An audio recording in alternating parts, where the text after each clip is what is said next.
Thanks everybody for being here. To start off, I just wanted to remind everyone that this is a meeting. That means we can see you and hear you. So just be respectful and be on mute when you're not speaking. And besides for that, we have an exciting agenda planned. Are you ready to get started, Tanisha? I think so. I just want to make sure. I was having trouble with my microphone. Is there an echo or anything? Are we good? I can hear you good. Okay, perfect. Awesome. Okay, I'm gonna go back to sharing my screen. Is that the right one? Yeah. Okay.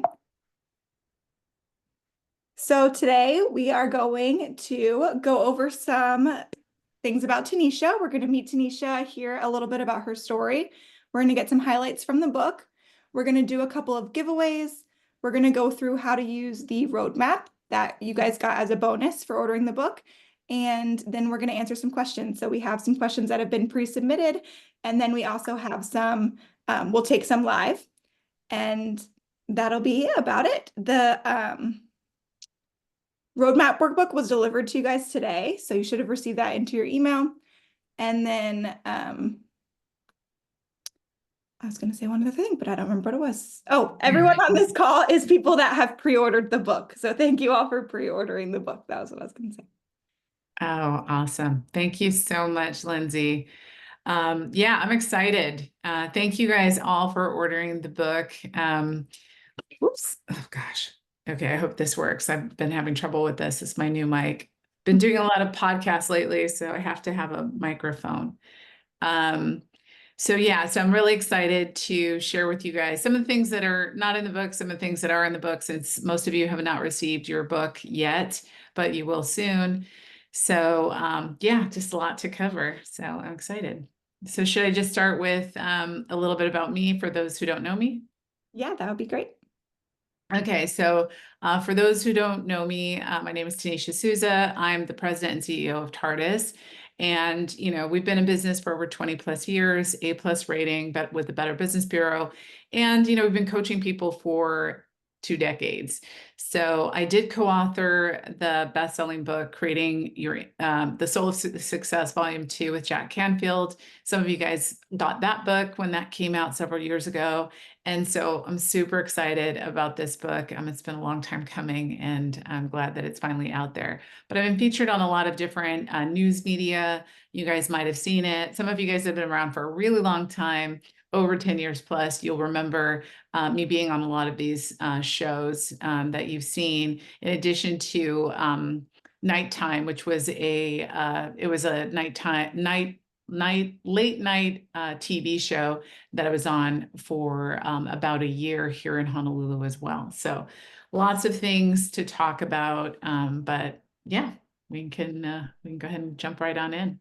Yeah, and we'll have lots of media features and podcasts coming out soon about the book too. So we'd love it if you guys would support listening to those.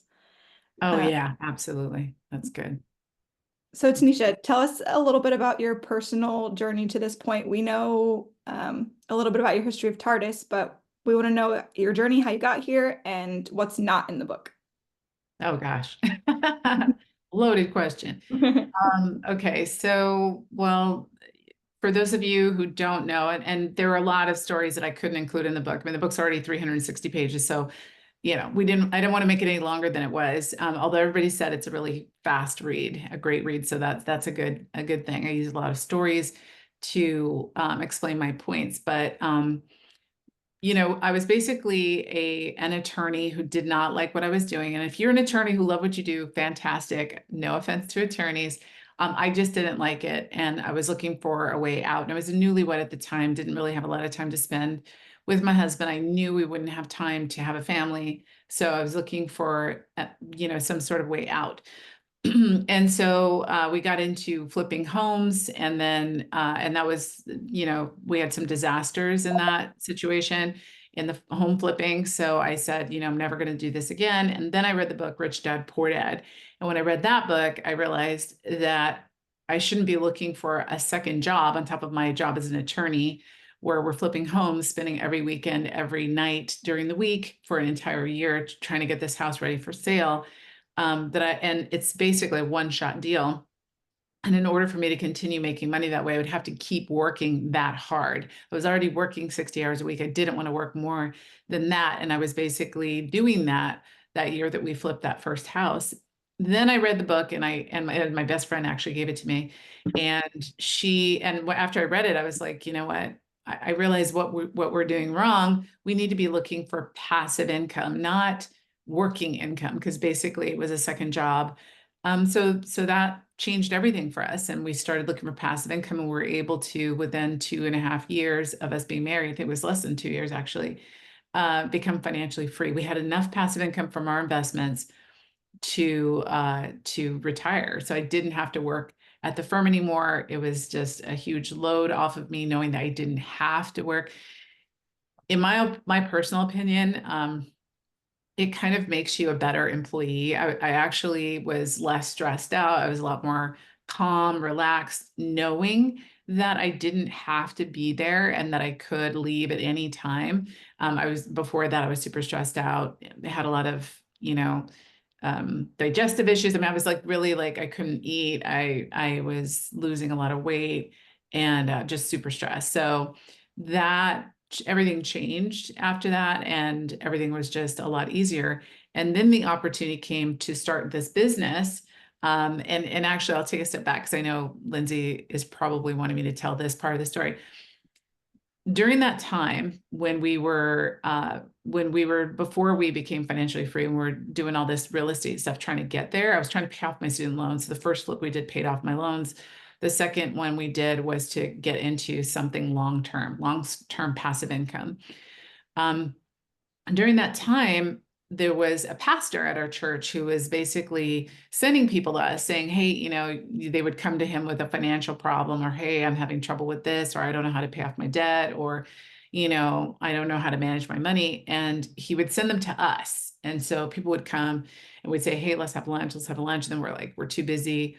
So we just said, hey, everybody come to our house at one time. And we started like teaching, sort of like a Bible study, but like with regard to finances. And we were doing that. I was like, this is so much fun. And we saw people's situations changing, and we saw people going from like one couple living in their car, and I don't talk about this in the book actually, a couple who was living in their car to owning their own home, starting their own business. I mean, they're super successful today, but they were one of the original people that we were teaching back then. And I remember at the time we were doing it all just, to help people. And I thought, wow, if I could do something like this for a living and make money doing it, that would be phenomenal. And that was when I was still working at the firm. So when the opportunity came to start a franchise of a company that was teaching people how to pay off their mortgages early, I'm like, okay, it's not totally exactly what I want to do, but it's actually helping people succeed financially by eliminating debt. And I love that idea. We didn't have a mortgage or anything like that on our home or anything at that time, but I was like, I'm sure people want to pay it off. So that would be awesome. So that's when I jumped on it. I was able to quit my job, start the business, not even get paid, right? I said, I'm not going to get paid. I don't even need to get paid, right? We had two partners at the time. So we don't even need to get paid. I will do this for free for as long as it takes for us to get profitable. Once we do, I don't mind getting a small paycheck. So we did that. And I actually ended up getting that small paycheck 8 months in. We started becoming profitable pretty quick. So and we had no idea what we were doing. We had no systems. We had nothing. It wasn't really a franchise. I mean, that's what they called it, but yeah, it really wasn't. So that's really the story of how we got to, the business. And then we transitioned to a full service wealth coaching company where we would teach people how to invest, how to manage their money smarter, how to do things basically the right way. And a lot of it came from trial and error that we learned, and also trial and error working with clients over the years. So that's what I think makes this book so special, is it helps people who, not just people who are new. I mean, there are people who have been here for years, like literally 5-10 years, that make really big mistakes. And I share some of those with you so you don't have to make them. So I think that's kind of the quick and dirty of how we got here. So. Awesome. I had 3 questions prepared for that prompt, but I think that you answered them all in one. So that's great. Sorry. That's great. We'll get to some more specifics about the book in just a minute.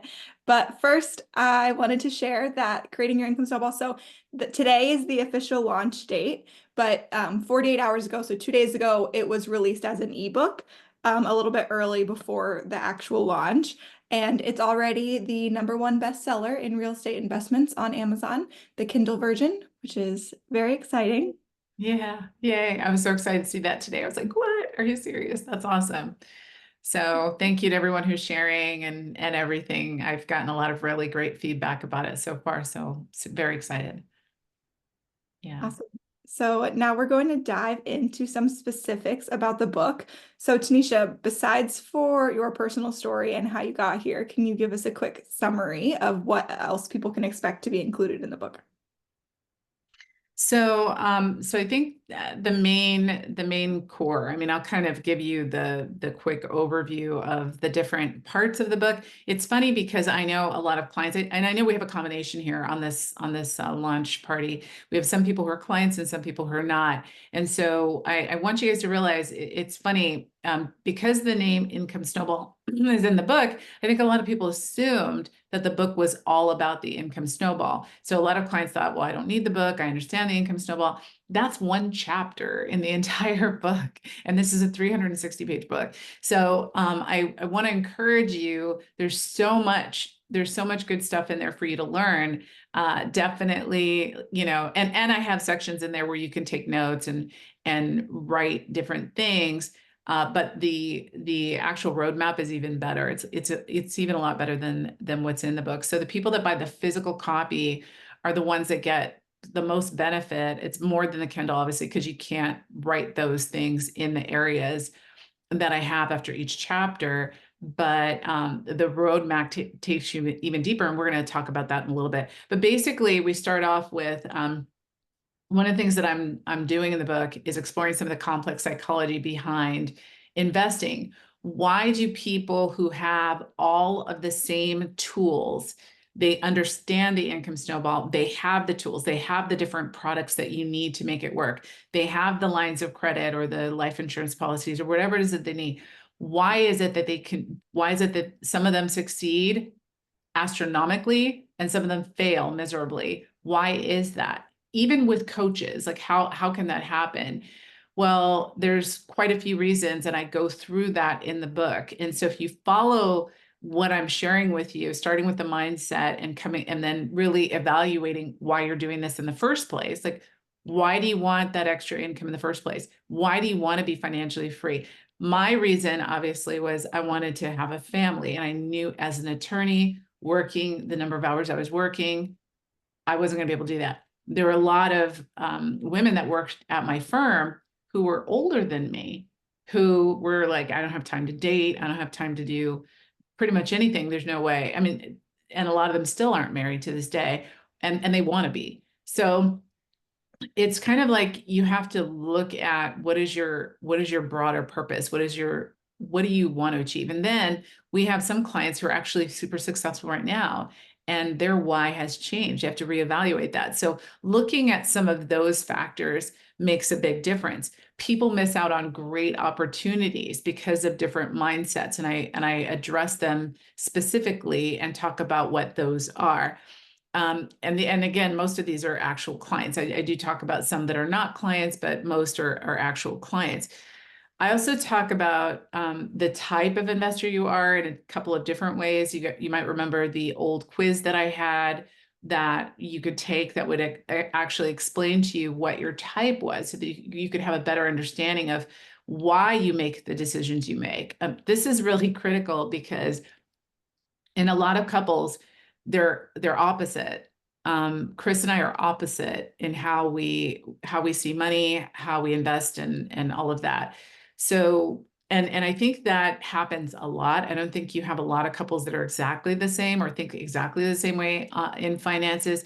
And so I explore that too. So if you and your spouse are not completely on the same page, I talk about how you can get there in the book as well. So we talk about also what beyond your why and everything, what you're investing for. Are you investing to pay off debt and create income at the same time? Are you investing for passive income? Have you been investing for accumulation? Are you still doing that? And there are pros and cons to all of it. I talk about all of that. And I also talk about what are the upsides and downsides of each one. And even the investment guru thing that I talked about, that you guys, many of you guys have taken that test. And if you haven't, I highly recommend you do that. You can do that on our website. But the investment guru quiz, it shows which investment type you're most like. Are you most like, Dave Ramsey, or are you more like Warren Buffett, or are you more like Robert Kiyosaki? And again, there are pros and cons to each one, right? Not that one is better than the other necessarily, but I talk about each one of those and where you can get into trouble, so that you know the areas that you can work on to make your investment strategy and also just your skills better. I also talk about the difference between financial tools and skills. And you've heard me say this before, but I go into more depth into it. And this is so important. Going back to what I just mentioned a moment ago, why can two people with the exact same tools have vastly different results? And the reason is there's a difference in those two people's skill level. That means their knowledge, their education, and their skill in the area of investing. You could, for example, let's just use commercial real estate, for example. Most of the people on this call, I'm venturing to guess, probably haven't purchased a commercial property.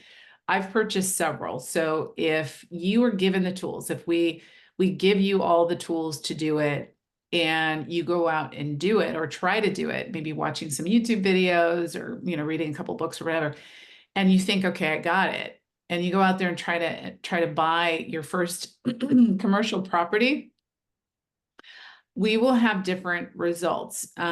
We will definitely have different results. And I actually tell the story in the book about my mother, who tried to do this after she saw me do it several times. So she was like, okay, and my mom might be on this, she might be on this call. She's okay with it. And I told her I was writing that she's in the book. So, but she tried to do this and had not good success. I'll just put it that way. So again, a lot of people try to copy other people's strategy, and they see or they hear about someone investing in like ATM machines or whatever the case is, and they want to copy that. Excuse me, but they have no experience, no knowledge, no skill level, no understanding of the investment whatsoever, but they think there's safety in numbers, or this is a TARDIS client who's doing it, or whatever it is. And they go ahead and they do it, and they fail miserably. And so there's a lot to be learned from that as well. So I explain how to get those skills, what those skills are, and then I show you how to evaluate where you are in those areas as well. Talk about the importance of building a cash flow safety net for any type of like a COVID-19 situation, like what we've had in the past, how our clients were able to overcome that unexpected disaster, basically that unexpected financial disaster by following the steps that I talk about in there in the book. And the importance of developing investment criteria specific to you, knowing your own risk levels, and then doing your due diligence, for example, also preparing for worst case scenarios. I had a VIP client ask me a long time ago. And this is not in the book either. I have so many stories, you guys. There's just no way I can put it all in a book. I'm gonna have to write a second one and that'll be a while before I write the second one, but that one will most likely be about how to incorporate the income snowball into your business, and different ways to do it. And there's so many different advantages and some things. And we have so much great stuff coming up in store, including some updates to the income snowball calculator that is going to blow your mind, like it totally blow your mind. Okay, so I talk about all of that, and then I talk about, of course, how to identify fast burn and slow burn fuel, and then what the income snowball is about, right? That's chapter 14. I talk about the difference between coaching and advising. One of the big mistakes I see a lot of people make is they go to vendors and they look for advice from vendors. And the challenge with that is that the vendor is selling a specific product or set of products, or somehow they get paid for either investing your money or a commission on selling you something.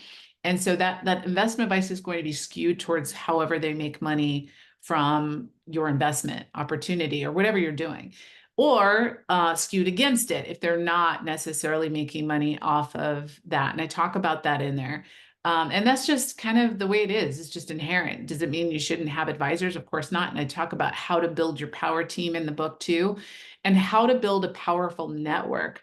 Those two things are key. So building your power team, how to identify them, how, why they're important, questions to ask. And then I go into building a power network. And those are people surrounding you, not just the advisors, right? But also the people that are surrounding you that are going in the same direction you're going to, or they're at a trajectory that you're not quite at, that you want to be at. Now, if you're surrounded by people who are all skeptics and they think you're crazy and whatever it is that you're doing, make sure you have them read this book. That's number one. But number two, you want to bring those people up. You don't necessarily want to leave those people behind. You want to bring them up. You want them to go with you. I know one of the biggest challenges for me was when Chris and I became financially free, we didn't have anyone to travel with. We went on a trip around the world for 2 months. Okay. And I don't talk about this in the book either, but we went on a trip around the world for 2 months. It was phenomenal. And it was a first class trip. So we took 2 months off work. This is when I was running TARDIS and Chris was still in the car business. So, and that's unheard of to take 2 months off the car business. But he didn't have to work and they knew that he could quit anytime. So if they were like, sorry, you're gone, he could just not come back. So, but he was a great employee and he was fantastic. And so they loved him and they didn't have any problem with him leaving for 2 months. We went to Portugal, we went to France, we went to all these places in Europe. We went to Turkey, Cappadocia. It was China, Thailand, Japan, Singapore, Malaysia. We literally went all the way around the world and came back, to Hawaii. And it was just the amazing trip. And this is before we had kids. So Chris was like, we're going around the world before we have kids. And I was like, okay. So, so it was great. So that is kind of the summary of the book. And I hope I didn't talk for too long, but I wanted to kind of give everybody, sorry. No, that was great. Thank you. So if we were at a book launch party in real life at a bookstore and we couldn't do that because our audience is everywhere, we wanted to be able to include everyone. Got it to work. Not just people in any location. Okay. Oh. Okay. All right. That is, unmute them. There we go. Okay. Yeah. And so if we were at a book launch party in real life, Tanisha would sit down and read us a portion of her book. So we're going to ask her to do that. Tanisha, can you read an excerpt from the book that was most impactful to you or that you think would be most impactful to everybody else? Okay. That was hard. When you asked me to do that, I was like, I don't know. I think everything's good. That's really hard. It would be better if someone else told me what they thought was most impactful. But anyway, I just picked this one section called Avoiding High Risk Investments. Okay. And so this is I don't know which chapter this is in, chapter 9. Have you ever been afraid to invest in something because you weren't sure how risky it was? How do you know whether an investment is high or low risk? The answer is simple. Control. The more control you have over an investment, the less risky it is for you. The less control you have, the more risk it carries. And let me explain in more detail. Chris and I were in Las Vegas to attend a wedding when I got a phone call from our Honolulu office. A longtime TARDIS client wanted to introduce me to some friends of theirs who lived in Vegas while we were there. I drove about 40 minutes from our hotel to meet Amanda and Jorge Gonzalez at their office. Amanda and Jorge were a couple in their mid-60s who owned a successful specialty clothing store in Nevada. They had worked hard for 25 years, invested in the stock market, and now intended to shut down the business and retire. Over those 25 years, they hired a well-known financial planning firm to invest their money for them. Their plan was to cash in on the brokerage accounts, move to Ecuador, build a custom home, travel, and live like royalty. They had been going back and forth to Ecuador for about 8 months, looking at land to build on. But there's always a but. The 2008 mortgage crisis and financial meltdown changed everything. The Gonzaleses were excellent savers. They were completely debt-free, including their home. They also put as much away as possible from their business earnings over the years so they could eventually reap the financial rewards of decades of effort. You could say they followed the textbook process of building wealth for retirement. When the stock market crashed and the Great Recession followed, they were terrified that they would have to keep operating their business for another 10 years to rebuild their nest egg. With their retirement savings cut in half, they needed to find a new way to reach their retirement goals. Their friends from Honolulu suggested they reach out to us, so they agreed to meet me while I was visiting. Of the two, Amanda was the most skeptical. Specifically, she was concerned about alternative investments. She didn't know what they were, but she had been told by various experts that alternative investments were the riskiest. In essence, alternative investments are anything outside of the typical stocks, bonds, money markets, and mutual funds. Amanda relaxed a bit after I explained we do not manage people's money, invest it for them, or even recommend specific investments. One of the first lessons I covered was how to identify an investment and the level of risk it carries. Amanda and Jorge thought their investments were safe because their advisors recommended a portfolio based on their risk tolerance. We don't believe in doing anything risky. You could say safe is our middle name, Jorge chuckled nervously. So our advisors picked the most conservative portfolio possible for us, but we still lost half of our money. I have to tell you, it's really hard to trust anyone after that. That's understandable, I said. You don't have to trust us. In fact, you don't have to trust anyone. I want you to trust yourself. I'm going to show you how to assess risk with any investment. Would you consider your clothing store a good investment? Well, yes, Amanda said. Of course it is, but it's also a lot of work. Most businesses fail in the first 5 years. Yours has been successful for 25 years through good economies and bad. Would you consider it a risky investment? I asked. They looked at each other for a few seconds before Amanda replied, no, not really. It's because we know the retail clothing business like the back of our hands. Jorge's parents owned a clothing store. He started learning the business from them when he was a teenager. When we had a business partner overseeing things, we had lots of problems and almost lost the business. But after we bought him out, we became very profitable. It's natural for us. We know what we're doing. Let me make sure I'm clear about what you're saying, I said. You don't believe running a clothing business is risky because you have a lot of knowledge and skills about how to run a clothing business. Also, you feel your business isn't risky because you are in control of it. Is that right? Jorge nodded and said, yes, absolutely, 100%. Amanda and Jorge, you can measure the risk of an investment the same way you gauge the risk of a business venture. The more education, knowledge, and control you have over your own investment, the less risky it is for you. The less education, knowledge, and control, the more risk you have. If you were to measure the education, knowledge, and control you had over the investments in your portfolio, how much would you say you had? Almost none, Amanda whispered. The Gonzaleses rarely looked at their investments statements, so we looked at them together. They didn't understand most of the industries or companies their mutual funds were invested in. They had zero control over those publicly traded companies, but the executives of those companies did. The fund managers decided which company stocks were added to or subtracted from the fund. Jorge and Amanda didn't. Finally, they had no control over the ups and downs of the market and therefore no control over their investments. Just like Amanda and Jorge, you need to understand the role of your education, knowledge, and control when choosing what to invest in. Take an inventory of your investments right now. How much education, knowledge, and control do you have over them? Rate each one on a scale of 1 to 10 in each category. The less you know and understand, the less control you have over them, the more risk there is for you. That's it. I needed an applause sound effect. Yeah, I So hope you good. like that. Thank you. Thank you. Mhm. Okay, so next we're going to do a quick giveaway. So the first thing that we are giving away is 1 free month of a TARDIS membership. And so what I've been doing over here on the side is I have a random number generator that I used to choose from the participants of this meeting. And the 1 free month of TARDIS is going to Kristen Ellsworth, who is here Oh, in chat. woo! Yay, Kristen. Good for you. That's awesome. Bet you didn't know you're going to get that coming to this launch party. Yeah. It's pretty big. That's worth several $100. So Yes. Awesome. Okay, so what we're going to do next is go over the roadmap, which you all got delivered with your bonuses today. I'm going to stop sharing so that I can pull up the roadmap itself. 1 second. And you also should have gotten you got your discount for the Paper Stack Academy, and then this call was the third bonus.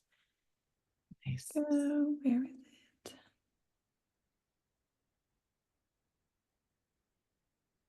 Mhm. That's awesome. People are congratulating Kristen.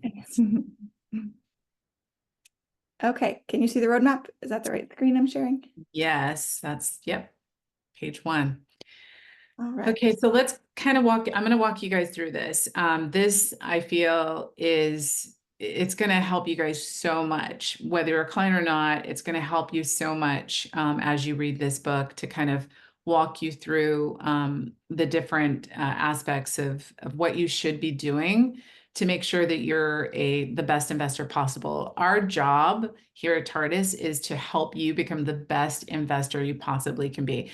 I believe every person really can invest so much better than anyone else could do for you, as long as you have, the skills and the education, everything that we're talking about. So we'll walk through this. So about me, I'm not going to go into that.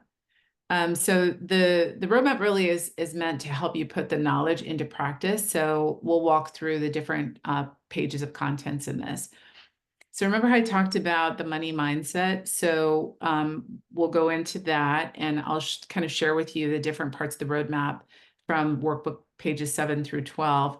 And then we're going to look at your current situation. And then we're going to look at the financial tools and skills that you currently have and those that you feel you're lacking.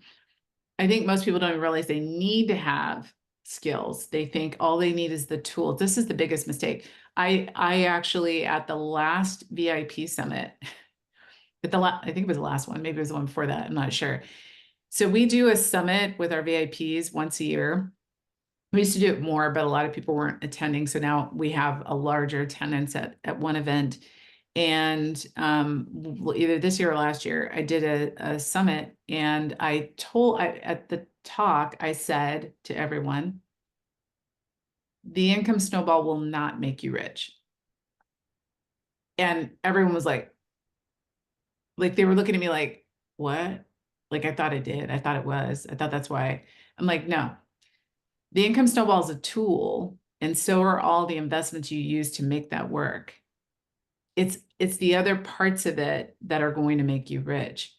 Once again, two people can have all the same tools and have vastly different results. So it's important that you know where your skills are and where the gap is so that you can make up that gap. The wealth building team is part 4, and I walk you through that. Some of the questions are already in the book that you can fill out, but this goes further and kind of helps you see the different areas that a lot of clients get. Now, when if you're a new client, let's say that you've only been at TARS for a couple of years, you probably haven't built up a complete team yet. You probably don't need everyone on the team just yet. But once you start to build your portfolio and you start to build, diversify and get all of these other investments and get your knowledge, education, skills, all of that at a higher level, you're definitely going to need those members of the team. You're 100% going to need that. And then your financial decisions. So this one's kind of really interesting. So the second part of the book is fiction, right? It's basically a story. How many of you guys are familiar with the Choose Your Own Adventure books from when we were a kid? Does anybody remember that? You can raise your hand on the chat if you want. I do. Okay, you do? Yeah. Yeah. So there's a Choose Your Own Adventure Netflix movie now too. Oh, seriously? Yeah. Oh, that's so, what the heck? Are you serious? Okay. So I had this crazy idea, because you know how I am, everybody, but no, I had this idea that I was like, hey, it would be so cool if we had a story part of the book where it's all about investing, and what you have to do is choose who you are. You choose your protagonist, and you have a race against time to create as much investment income from an inheritance you receive as possible to either save someone's life, to get into an opportunity of a lifetime, or some other different things that you can choose from. So each one of the decisions you make will take you down another path of other decisions, and you'll either get the result you want or you won't. Now, what's interesting about it is I want you, after you read it the first time, right? Because there's 30 some odd different endings to this book, to the second half. So you can read it again and choose different, make different choices and have a different result. But the first time that you read it, this My Financial Decisions, what I want you to do is to consider how much of the decisions you made in that first story that you did, that you basically wrote yourself, how many of those choices are you making in real life? And what you'll find, especially if there's if you're married or you have a partner, if you both read it separately and you both do that yourself, you'll learn something about each other by doing that, because you'll make different choices and you'll have an opportunity to talk to each other about it after. Now, if you don't have a partner or a spouse or anything, I highly recommend, and this is what I talk about in this roadmap too, that you talk about the decisions you made with someone else who read the book. Okay, so if you know people that are on this call, for example, they all are going to get a copy of the book. These are people that I would recommend you get together with and, and basically talk about it with, because it's really going to open your eyes as to things that you're doing or that you might not realize you're doing. So it's great. And then finally, we offer the resources in part 6. So, I probably went into a little bit more, too much detail into some of these because, but that's the table of content. So let's go through it real quick. We'll just rush through it real quick. Yeah, and I just Um, wanted to point out here that it will tell you when to complete it. So as you're reading through the book, after you finish chapters 1 and 2, then you go through and do part 1. So you can kind of stop it while you're reading and reflect there. Yes, absolutely. Okay, and you'll notice I have a lot of quotes and things in the book too, and some of those are pulled out and put into the roadmap as well. So it goes into each part, and I kind of went over that when I was telling you what the book is about, and it kind of gives you that overview. And then we start looking at your money mindset. In the very beginning of the book, I really kind of slap folks in the face with something that happened to Chris and I at a Millionaire Institute, where we were told, we were asked the question of what were we taught about money growing up. And so it's really interesting when you think about the answers to those questions, and what you'll start to see are patterns in your own life as a result of what you learned or didn't learn from your parents about money, or whoever raised you. So, so it's a really interesting thing to consider, and that's something I teach there. So after the money mindset, we talk about your why. And so again, that's something that's also going to change. So if you've been a client for a while, your why is most likely going to change over time as well.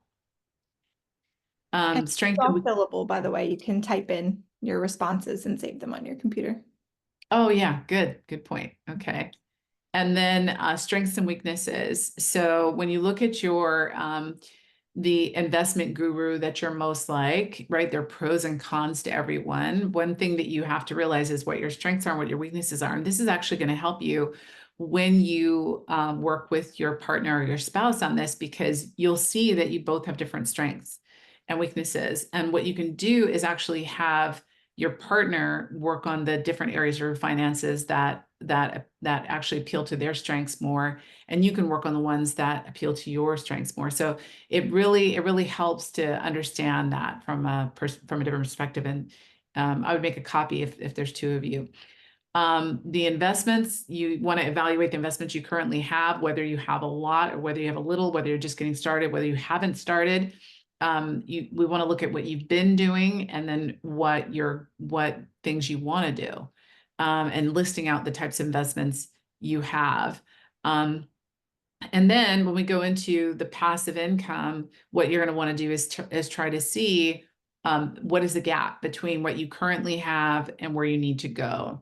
Most clients know what that gap is, but if you're still unsure, this is going to help you. And again, once again, for clients, you should be working with your coaches on this. Talk to your coach about your aha moments and the things that you're writing in here. That's going to help them coach you better, because once you've actually done the homework and you know, look, here's where I realize this is where I'm actually I'm not understanding.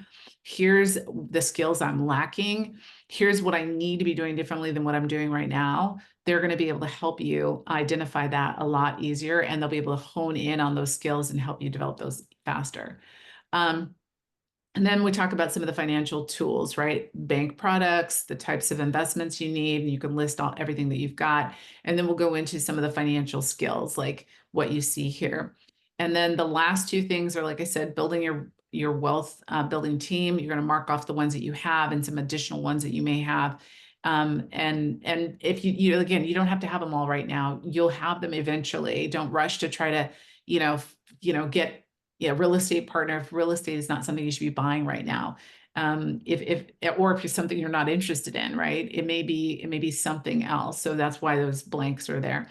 And then your power network are those people that you want to go on the trip around the world with, you want to go to the Olympics with, the people that you want to spend more time with, the people you don't want to keep loaning money to because they need money all the time. Those are the people that you want to bring up.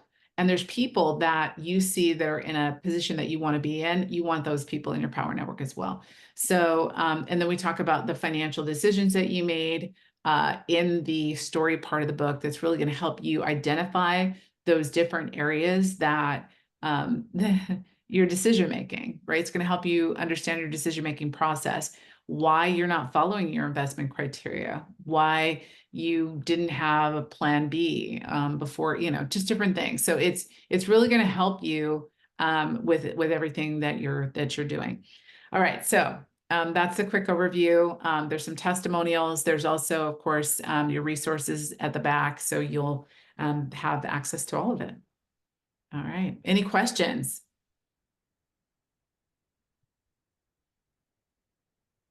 Are you guys learning anything here? Is this helping anyone that's on the call so far? Yes. Thank you. Yeah. Awesome. So now we're gonna go into a little bit of a Q&A. So I have some questions that people submitted ahead of time that I'm going to ask. And then if anyone has any questions, we're gonna try just unmute yourself and ask the question, and we'll see how that goes. If it doesn't go well, we'll revert to posting them in the chat. But in order to get people involved, if you have any questions, you can just go ahead and unmute yourself and ask them. And I'm going to get the pre-submitted questions up real quick.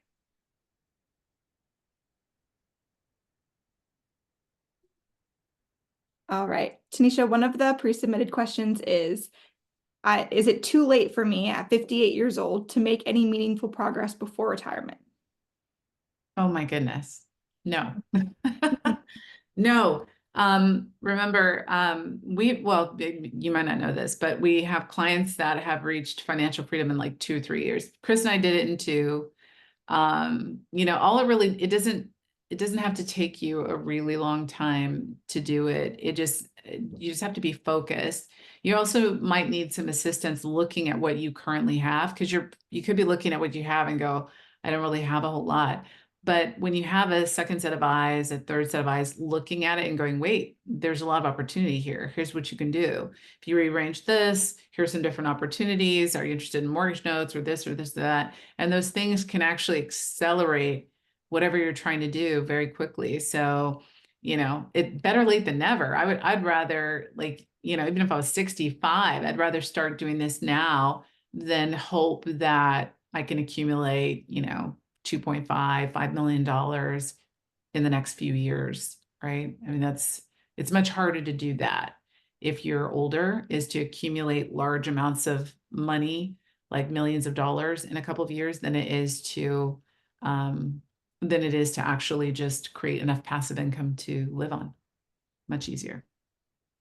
Yeah. So, yeah, I think we have a testimonial on our website somewhere from Kathy, who did it in like 3 years, and she was like 70 something. That's right. That's right. It's a Yeah. good example. Yeah. Another question that someone submitted was, how do you use this book effectively for an income snowball beginner? Beginner. Use the roadmap. So I would say the roadmap is going to be your best resource to be most effective with this. And sorry, so there's two things. Use the roadmap and then make sure that in your pre-meeting forms with your coach, you tell them what part of the book you're on, what you've just done, and then actually try to submit to them what you've completed in the workbook ahead of time so that you can discuss it in your meeting. They will give you more tips, more tools, and they'll help you get those skills that you're lacking. They'll be able to identify areas that you need help that you might not even see. Right? You might read it and go, okay, well, I think I'm good in this area. And they'll say, well, and they'll be able to ask you some questions to help you see the areas that you're missing. So I would say those two things, roadmap and the coaching, 100%. Actually, everyone, not just beginners, but for beginners for sure. Yeah. Awesome. And anything in particular that clients versus non-clients should use the book for? Yeah. So non-clients, what's going to do is give you more information, more knowledge about all the things that you need to do. Like, let's say that you're just not ready yet for the income snowball. Like you're just like, I need to create more cash flow, all that kind of stuff. It's really going to give you some of those tools too, to help you develop that before you can take that next step. And it's going to show you, I think you'll see people that are like you in the book. That's one thing. Everyone's going to see someone they identify with in the book. And it will help them to see, okay, here's some things I should think about. Here's some things that I should do. For clients, the main thing is I really want you guys to just, I just want you to learn from other people's mistakes and including my own. We've made mistakes, and pretty much without exception, every single investment mistake we've ever made, and they're not all in there, there's plenty more.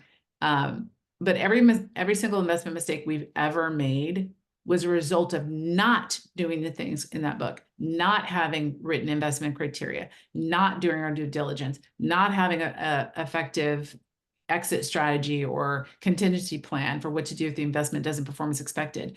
Every single time we've missed any one of the things that I talk about in that book, we've lost lots of money. I mean, there's an investment where we lost almost $500,000, and that was like, I think it was maybe like 18 years ago. It was a long time ago, but it was definitely one of those things where it was like, how did we do that? We just invested in something. We had no clue what it was. We had no knowledge or education or control on that investment. We went and looked at it, but that was about it. We knew nothing really about it. And so just things like that, are just, we want you to learn from that. You don't have to make those mistakes. You can actually be a really amazing investor, making very, very few errors. And if you do make a mistake, you'll bounce back quickly and not lose a whole lot of money if you follow the steps I talk about in this book. And so I really want I want our clients to be the most successful they could possibly be. And those are the main keys that I want them to get out of this book. Awesome. We had a live question come in. Can you please clarify again that what you meant by "this is not getting rich"? The income snowball, the comment. Oh, no. So yeah. So what I'm saying is the point that I was making with them was the income snowball is a tool. The products you use to make the income snowball work are also tools, but a tool cannot make you rich any more than if you're a non-golfer. If you get Tiger Woods golf clubs, you are not going to be golfing like Tiger Woods. Even if you have his irons, even if you golf on the same golf course and use his golf balls, you are not going to be Tiger Woods, right? Unless you have the same skills he does. That's the point I'm making. You have to have the skills to use this properly, or you could screw it up. We've had quite a few. And so, and they had everything, and it happened. And they're actually innocent. A lot of these mistakes that they make are very innocent mistakes, things that you wouldn't think would be mistakes. And you'd think, well, oh, I would have done that. Why not do that? Well, I explain why you shouldn't do that. And I go through it. So it's, that's to me, the biggest thing that all investors make, income snowball or not, like whatever you're doing, TARDIS client or not, whatever, just random investors out there in the marketplace. One of the biggest mistakes they make is thinking, oh, Bitcoin, I'm going to be rich. Oh, this tool or this, this insurance product or this, strategy is going to make me rich. They won't. And the more that you think that a specific product or something is going to do it for you, that's the biggest issue, I think, because people will you can get taken advantage of too, right? People realize that you don't have the information and skills. They say they're going to give it to you, and it's basically a sales pitch. And what you need to do is be able to sift through all of that. And this is how you're going to be able to do that through this book. Yeah. One of the live questions that we just got is, when will they receive their book? So we actually started shipping them a little early. They started shipping yesterday, I think. And so you should get them within 6 to 10 days. And Yes. then the next pre-submitted question, I'll pause for a second actually to see if anyone here has a question before I go to pre-submitted ones. Let's see. There's one in the Q&A. Did you see that one? Someone said, can you quickly speak about the process of discovering the income snowball, refining it with the mathematicians, and obtaining the patent? Okay. Yeah. So basically, the way it worked, and I'll just make it really brief. My mother, so I had this idea, right? We were a franchise of the company that was teaching people how to pay off their mortgages early. So if you're familiar with that, it's a way of taking a line of credit and basically paying down the mortgage and then using just your cash flow to pay it down. So that works as long as you have cash flow, right? But then if your cash flow ever dries up, that's when you run into trouble. And so we had some clients run into trouble that way. What we were doing at the time, Chris and I, was we were actually investing, right? We were buying rentals, we were doing different things. And the calculator that we're using on the debt reduction side, what I did was I utilized that to model what would happen if I purchased multiple strip malls like the one that I bought. And so this is kind of how it started. So I modeled it out and I was like, wow, this is really interesting. If I were to buy 5 of these, and it's impossible to buy 5 of those exact properties with the same debt, the same cash flow, everything. But if I were to buy 5 of these, I would actually pay them off all in the same amount of time that it would take me to pay off one. So for instance, if I was just using that debt payoff system of doing that, then I would actually be able to buy 5 if I could buy them all at the same time, and I would pay them all off in the same amount of time that it would take me to pay off one. I was like, wait, this is weird. So then I started doing some more research. And then my mother came to me one day and she said, hey, what do you think about this company, Prosper? And she said, I'm thinking about borrowing some money for something on this. And I said, oh, looks like a good deal for borrowers, but I wouldn't invest in it. And this was before they had the platform where it was diversified. It was like an eBay thing where someone says, I have a $20,000, I need 20,000. And then people would bid on it, and they would bid on, oh, I'll give this person $20,000 for 7%. And someone would say, no, I'll give them 9%. And I was like, that sounds crazy. Like, that just sounds so risky. Like I would never do that as an investor. Lo and behold, then Lending Club came on the scene, and they had a better product, and it was diversified, and you could give everybody $25 and the whole thing. And I was like, okay, this might work. So I started modeling out if this investment, if I could borrow to buy an investment. Because basically when I modeled it on my rental, I was like, I'm buying an investment with debt, and I'm paying it off, and I'm buying more that create more cash flow. So that's how it started. And then I started utilizing these investments. Well, I talked to a guy in the financial industry about it, and he was like, I don't think you can do that. Like, I don't even understand what you're talking about. And I talked to somebody else who also told me that. So I kind of let it go for a while. Then I came back to it. I was like, no, I think they're all wrong. I think they just don't get it because of how they think in the accumulation setting. This is new. This is different. And then I went ahead and I had two clients. One of them was a Harvard mathematician. She graduated with that. She's a client. She heard about it. So then I said, hey, can you check this out? Make sure that I have this right. She did. She was like, this is great. Her father was also a graduate of Harvard math. I think he was a professor or something. And he looked at it too and was like, wow, this is really good. This works. They helped me refine it. And then I went to a developer and we filed for the patent. Initially, they thought, oh, there's something else like this out there. And then they came back and I said, no, you're wrong. This is completely different. Here's why. And they were like, you know what? You're right. There isn't anything like this in the marketplace. We'll award you the patent. So that's how that happened. So that's like the quick story. I don't think I've ever told that before, but yeah, I hope that answered your question. Yeah. Yeah, no problem. All right. I think we're out of time. We are. We're going to do the last giveaway. We're going to give away an Amazon gift card, which is timely because today's Prime Day, so you can go and spend it on some good discounts. The winner of the Amazon gift card is Clint Connor, who I actually just saw chatting in the chat. So congrats, Clint. Yay. Yeah, I saw him in the chat too. It's awesome. Congrats. Last but Okay. not least, we just want to ask you guys a favor. It's really, really important to the success of the book that it gets reviews and that it is carried in bookstores. So it's available in national bookstores, but to get local bookstores to carry it, you have to ask. And so if you call your bookstore, ask them to carry it, or tell them you want to place an order, or tell your friends that they should do that, or leave the book a review on Amazon. This is the QR code to the Amazon book as well. Awesome. Yes, that would be great. Thank you guys so much. We already had one review from someone who bought the ebook online, and I was so happy to read it. It was awesome. So yes, I can't wait to hear what you guys think.